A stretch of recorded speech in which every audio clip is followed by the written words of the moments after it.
Hello, hi, greetings, welcome.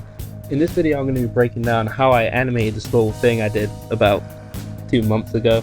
Because why make a new animation when I could just milk the same one for 3 videos? So anyway, let me start by saying I use Sticknose, which is a mobile animation software where you use little 2D rigs to animate. I'm hoping this video reaches people who aren't in the Sticknose bubble, so I just thought I'd disclose that. If you're interested in like full tutorials to Sticknose and that kind of stuff, you should check out Vam's animation, I think that's what he's called. He has like a video where he covers all that stuff. And without further ado, let's get on with the video. Sasuke! Naruto! Sharingan. The first thing I get to work on is a storyboard. I map out rough keyframes using a very basic base. I have them separated in different colors so I can tell who's who. I don't usually add a background to all my frames either, due to laziness. I also occasionally use a perspective grid to get my angles down properly. Begging what? Like begging it. Do you want to get beaten up? What do you mean? Next, I'm going to be making the stick figures. I'm not going to go into detail on how I made these figures, because I made a video breaking down how I do already. What I will mention though is something I've implemented into these specific stick figures, which seems kinda obvious to add in hindsight. That thing being given them movable shoulder joints that move around with the torso using connect nodes. I'm going to give a quick little breakdown on how it's done. First you want to map out your shoulder joints. Then you're going to want to build your outline for the torso, but don't fully build it out because we need space for the connector node to do its work. Next, make some invisible nodes pop out of the shoulder joint and add a connector node between those new nodes you just added and the incomplete torso nodes. And you got yourself them shoulders. Now it's animating time. You know what? You melanin deficient calcified pineal devil. Let me block him real quick. Before I get to actually breaking down the animation, I want to quickly mention how I go about something pretty important to my animating style. So the typical FPS I use when animating is 24. However, when I do character animation, I'll usually have them on 2s, 3s, 4s, 5. If you aren't already in the know, what these terms refer to are the amount of times you repeat a frame on the timeline. This actually lessens the amount of frames needed to complete a motion because, for instance, if you're animating on 2s, they're essentially animating on 12 FPS because of math or something. I'm sure you get the idea. It's good to apply these things to your animations if you're lazy like me. Also, I think I remember hearing rumblings about animating on 1s being a elite government torture method. Not sure about that though. Anywho, the first thing I tackle when working on a shot is always character animation, instead of like the background or any other element. I trace over the keyframe poses with the stick figures that I made, and move the frames into a movie clip. The way I use my movie clips is by having them act as layers, since Sticknose itself doesn't have a more advanced layering system. So I have the character animation me on one movie clip, while the backgrounds, effects, and all that other stuff in their own ones. Anyway, after animating each character, I add the movie clip to the frame and get to work on the effects in the background. For the effects, I use one of my adjustable polyfill thingies to make it, and add them to the frame. For the background, I have a standard brick wall, so what I do is create a very short pattern using rounded segments in the movie clip. Repeat along the entire surface of the wall, and voila!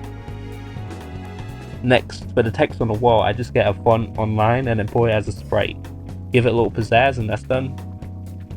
I also do a little compositing inside Sticknose, adding some lighting, blur, some screen tones, and a vignette. Yes, vignette. And that should be all for this shot, methinks. Oh, and by the way, if you're actually interested in how I animate the characters frame by frame, you can watch a time lapse I posted for this animation. Okay, this shot might be a little more complicated because I got a whole moving background thingy going on here. I started off like the last shot by animating the characters first.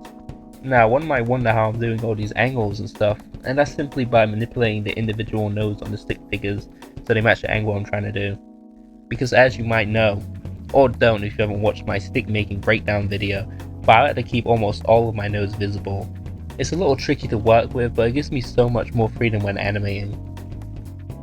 Anyway, that's how I do my angles. As for my hands, I also use my very awesome and intuitive movable polyfill bits to make them. I usually hit them with a little node joining, maybe occasionally throwing in an invisible node to connect them better. And that's really about it. Also, I usually get the base animation down and then add the hands afterwards. Next, the background. Now, actually making this background work how I wanted took a bit of trial and error, but I managed to get it how I wanted. First, I used a combination of an adjustable 3D cube I made and polyfill bits to make it.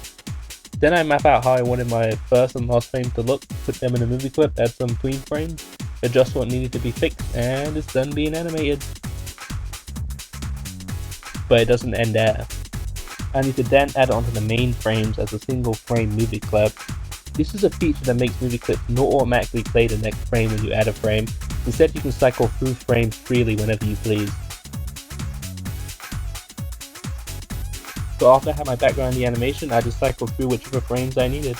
The reason for this is because I found it easy to scale the entire background instead of the individual parts.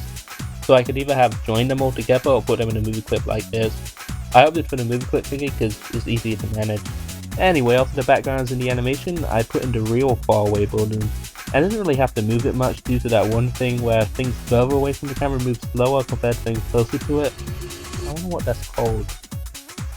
And that's really about it. After adding some effects and compositing, that's that.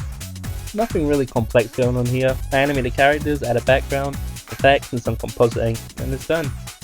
Something I do want to go over though real quick is another way I make my angles work better, and that's by using my adjustable polyfill thingies to create body parts that I replace with the main body parts so it creates a better angle. Because even with all the freedom I have to work with my figures, some angles are really not worth trying to do. So for instance, in this shot here, the body and bottom of the feet are both made with the polyfill bits, because it will be hard to angle the original parts like this, especially the torso. And that's it for this shot, let's move on. I go through what I've been doing, animating, background, effects, compositing. I will mention something unique to this shot though. With the background and how it moves, it's all just from automatic camera movements. So what I did was I made a row of buildings going towards my perspective grid so it gives it a 3D feel. I stacked them on top of each other so there are more buildings, copy them to the other side, and it's done. After that I use a camera lock feature on the character animation movie clip, and what this does is kind of self-explanatory. It locks the animation to the camera, keeping it in its original place no matter where the camera goes. You can adjust how closely you want your animation to move with the camera. This feature is useful for a handful of things, but in this case I'm just gonna use it so my characters stay where they're supposed to be. Anyway, since my characters are now locked to the camera, I just have to add some alt camera, zoom in, and they schmovin'.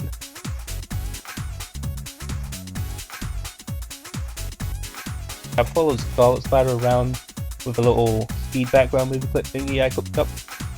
Most basic shot imaginable, nothing really going on here.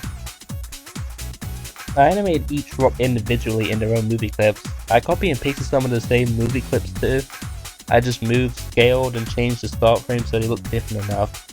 I also did a little camera locking on the background for a parallax effect, and used an alt camera for the movement of the camera, because I'm a lazy bum. For this shot I was a little stumped on how to make the spider sense look, so I gathered a couple of references off Pinterest. All I had to do after that was get down how I want it to look, add a normal looking frame before, then add some tween frames so it fades in. After that I add in some finishing touches and we're done. What I want to go over with these shots is how I do the slow-mo thing with the trail. So what I do is I first start off with the animation. For this shot I animated Shocker on 5s. After that, how I made the trail is by copying the animation movie clip twice and having them all offset 5 frames from each other. And that's really all there is to it. For the next shot, I animated Scarlet Spider's hands on 4s and did the same thing. It's important to have all the frames set on like all 4s or all 5s, because if you mix it up and have some frames on 5s and others on 4s, it will make the trail look all jittery and weird. Anyway, that's all for these shots, on to the next. Nothing really going on here, except my flexible adjustable polyfill bits working their magic. A quite time consuming, but not really all that complicated shot. I just need to trace the outlines of the hand with some smears. I guess it's kinda like the last shot, but without smears. Most basic shot imaginable, no input needed. A little auto camera carry, we take those. Another auto camera bit with some camera looking for Scarlet Spider. Guess what? Auto camera with some, you're never gonna guess this, camera looking. Also, I forgot why, but I had trouble making the little part where Shooker runs fast. Nothing technical I can really point out here. I just did what I always do, except this was a lot more time consuming. I'd actually planned on making the shot a lot more complex with some more parkour and stuff in the background to work with, but I'm a lazy bum, so I didn't end up doing that. Yeah, nothing crazy going on here. Next. Some auto camera action with some camera looking parallax thing. Yep. Did a little camera lock in an auto camera, but also put in the time to add a few tween frames where the background moves. Oh look, some camera locking. Some tween frames in the same old. Isn't it crazy how easy it is to not actually animate anything yourself? Did 2 little separate animations and use some editing magic to have it look like this. I also didn't use any camera locking or auto camera, a truly monumental moment. Not gonna lie, most of these shots are kind of the same. There's not really any crazy insight I can give. I just kind of animated the characters and followed them around with the little speed thingy. Yeah, anyway, that's about it for the animation. Now time for some shameless self-promo. Now, if anyone's interested in the assets I use in these videos and other ones, I actually updated my Ko-fi, so now people can buy stuff off there and all that. The full stick nose project for this animation is going to be on there, amongst others. The stick figures will also be on there for free, so people can get the hang of using my figs, in case any of you want to, like, I don't know, buy any of my other figs on there or something. I don't know, just throwing out random ideas. There'll also be some free general items on there, so you guys should still probably go check it out. I also sell out memberships, but I don't think anyone's buying those. And that should be about it. I might do another one of these in the future. Would anyone watch that? Probably not. I kind of want to make a tutorial there. What would you like to say? Let me know. Anyway, that's all for me. I'm out. It's grippy, grippy, grippy. I call her that cause it's grippy. She thick in the hip, she a hippie, and she thick in the lip, she gon' lick me.